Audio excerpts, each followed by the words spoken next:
Alors cette œuvre, elle fait partie de toutes ces personnes qu'on peut voir et que peut-être pas tout le monde ne voit. En tout cas, ils ont vécu dans mes yeux, ils ont vécu quelques minutes, peut-être quelques heures en moi-même, suffisamment pour qu'ils me marquent et qu'ils ressortent dans mes peintures. Un besoin de leur donner une réponse, un besoin de les faire exister.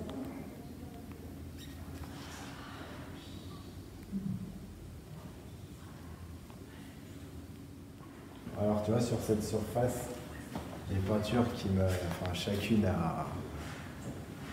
En fin de compte, chacune a un sens, a eu un sens. L'esthétisme de celle-ci, elle me touche particulièrement. Il y a du chaos dans le trait, dans la touche, et pourtant il y a de l'espoir, il y a une lumière. Et le rapprochement entre deux frères et sœurs qui vivent la galère, c'est toujours très fort. La religieuse 2016, ça a été une fête la première année où j'ai commencé à peindre.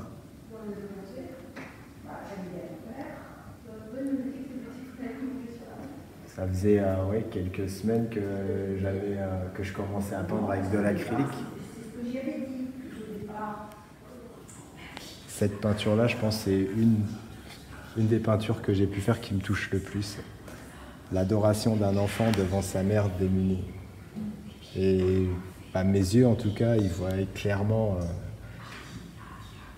ce que moi je voyais à travers le visage de ma mère, cette femme qui est lasse, qui n'en peut plus et qui se sacrifie, l'enfant qui en a conscience mais qui ne sait pas quoi faire, qui est complètement impuissant face à sa réalité.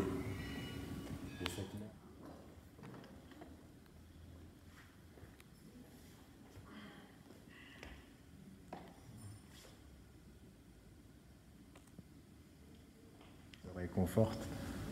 Alors c'est une scène assez courante qu'un enfant ait besoin de se réconforter de sa mère, mais il y a eu tellement de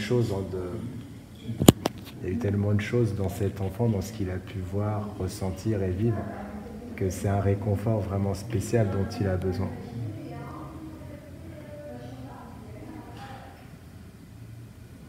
Sur l'Universel ce matin, des enfants entre 5 ans et des adolescents, ils viennent, ils te font confiance parce que tu exposes ce qui demande un peu de l'impudeur quelque part.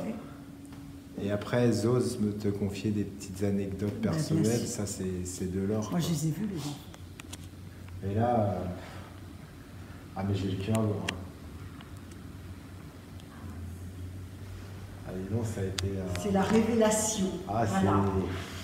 Je sais pas, j'ai plus de mots, j'ai passé une soirée tard dans la nuit, c'était un bon quoi.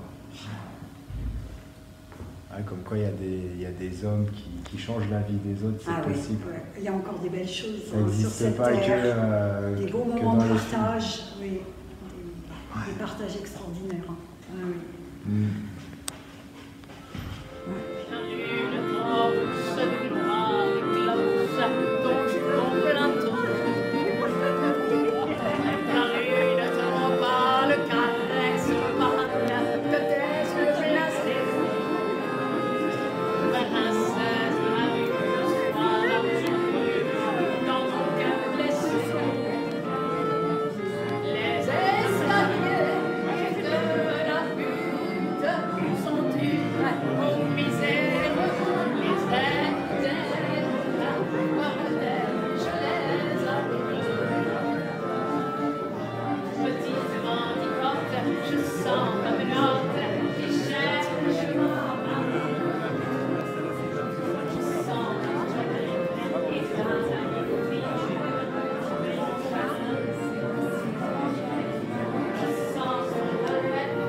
parce que Monsieur le maire m'accorde sa confiance, je le remercie beaucoup. Je délègue cette confiance à Monsieur Beneteau pour nous organiser depuis quelque temps de magnifiques expositions. Une fois de plus, il n'a pas démérité. Marjane, l'artiste, était venue nous voir cet été, tout timide. Je ne pense pas qu'on lui a dit qu'on allait lui faire une expo ici. Je ne pense pas qu'il espérait. En fait, Egon Schiele disait, et je l'ai tout de suite ressenti quand je suis arrivé ici, il disait « Un artiste doit être plus qu'un autre, un être humain. Il doit aimer la mort et aimer la vie. » Voilà, ça c'était Schiele qui disait ça, pour avoir le spectre entier des perceptions. Et Basquiat disait quelque chose de très sympa. Il disait, et je pense que c'est le cas de Marjane, il nous le dira tout à l'heure, « Je ne pense pas à l'art quand je travaille, je pense à la vie. » Voilà, donc sous ces deux auspices, je pense que tu es à la hauteur de ces deux grands déjà, Marjane. Je le pense sincèrement.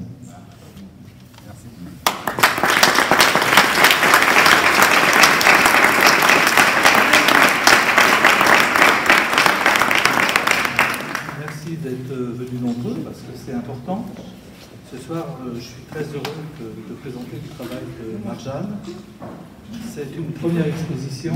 Il peint que depuis 2 ans et demi. Mais je voudrais d'abord parler du découvreur de Marjane.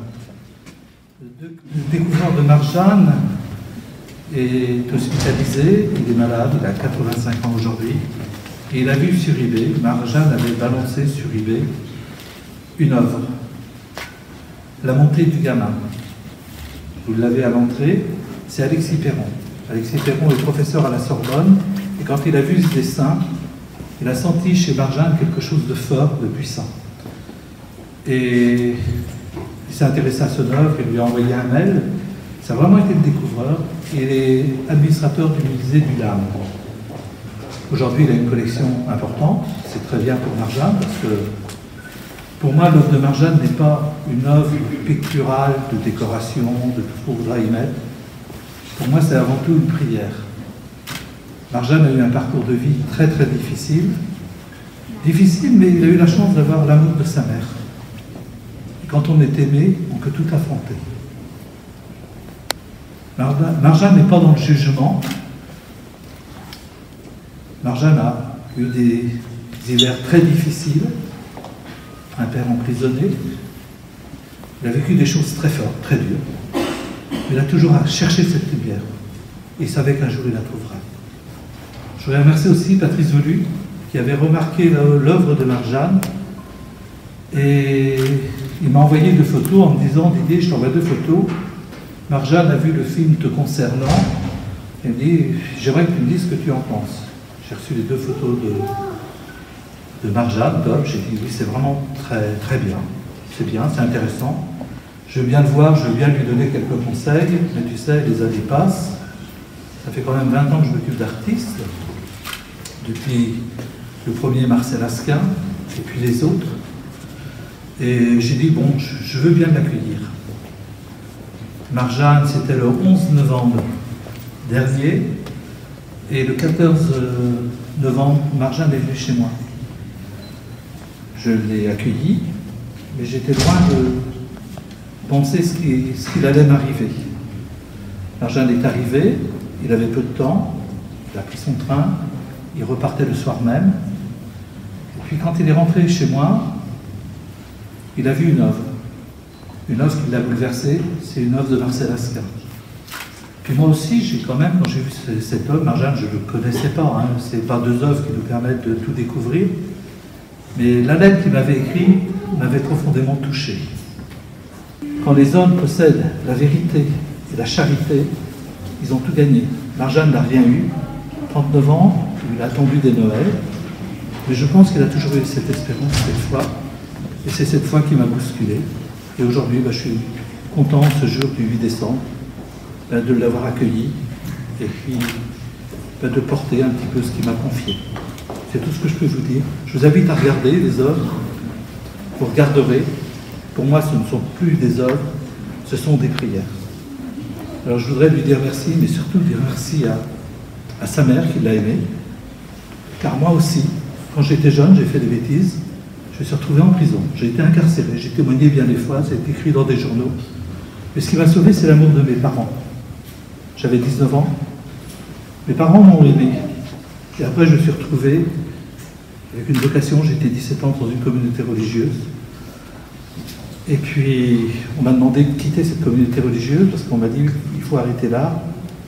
Je vais aller t'occuper des pauvres. M'occuper des pauvres, je veux bien. Mais ce que je porte en moi, c'est la beauté. Cette beauté qui peut être la musique, qui peut être le chant, la danse, qui peut être la peinture, la sculpture. Et je dis aux artistes aujourd'hui, même si vous êtes malhabile, si vous n'êtes pas à l'aise, ne cherchez pas à plaire, à vouloir faire du fric. Ça ne vous apportera rien.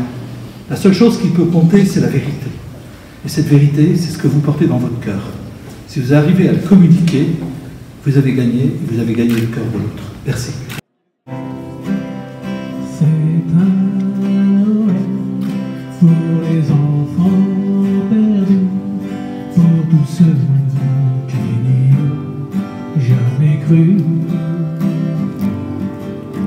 C'est un Noël pour les chiens sans collier, pour ce gosse de la rue que j'étais. Noël de ma vie, mon Noël interdit, j'aurais tant aimé croire à l'histoire. Mais mon cœur d'enfant était déjà trop grand, et mes rêves emportés par le vent.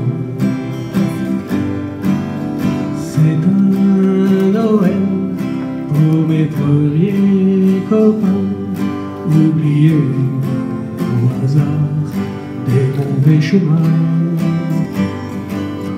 Une chanson pour ceux dont l'horizon est le mur